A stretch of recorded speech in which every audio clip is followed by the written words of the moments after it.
Today, I'm joined by host of the top-rated Entrepreneurs on Fire. He has over 1 million monthly downloads and seven-figure annual revenue off the back of his podcast. John Lee Dumas, welcome to the show. Mark, I am fired up to be here, brother. Thanks for having me. Me too. Thank you for joining me. So let me start. We're in a very crowded space now. A lot of people are getting into podcasting. What separates an average podcast from an excellent podcast? How can we stand out?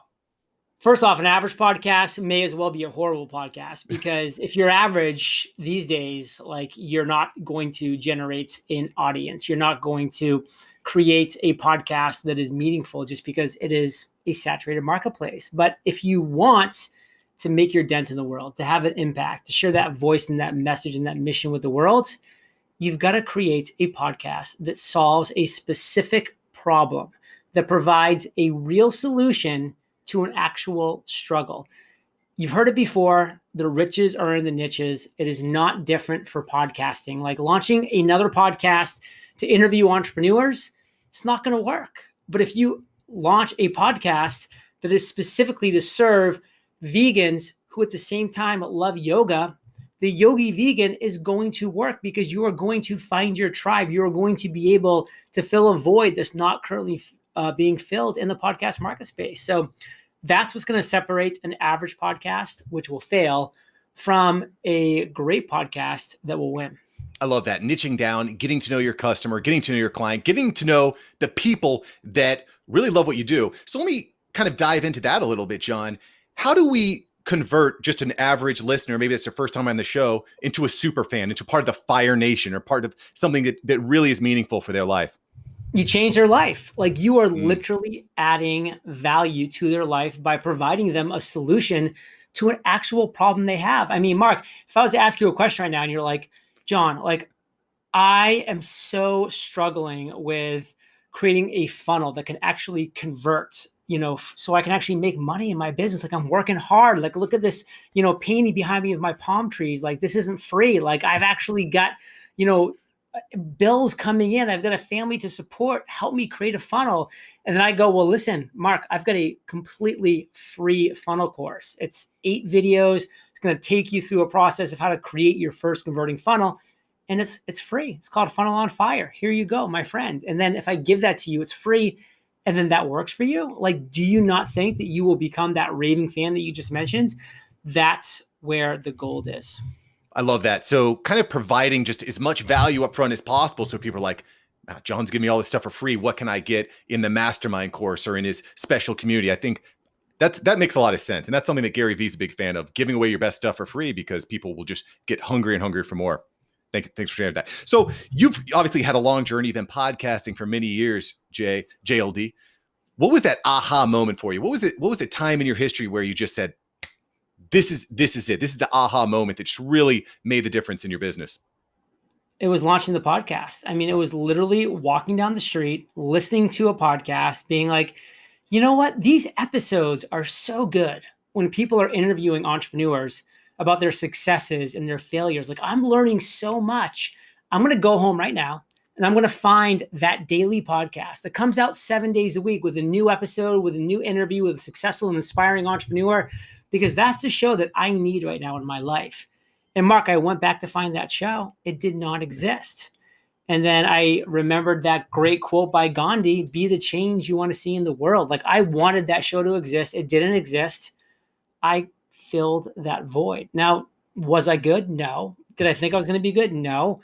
But I was doing a daily show. I was putting in the reps 7 days a week. So I got better fairly quickly.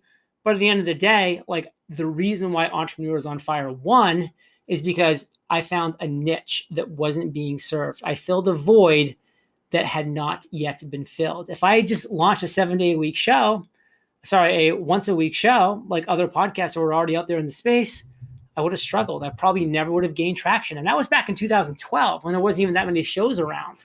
So you can see why right now it's even more critical than ever to really identify one problem that your podcast is going to solve.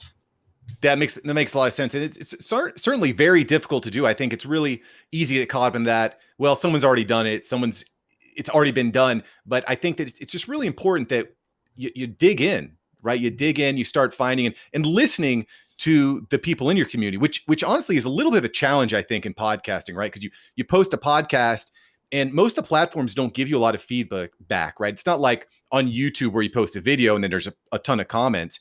How do you get that feedback from your community, John?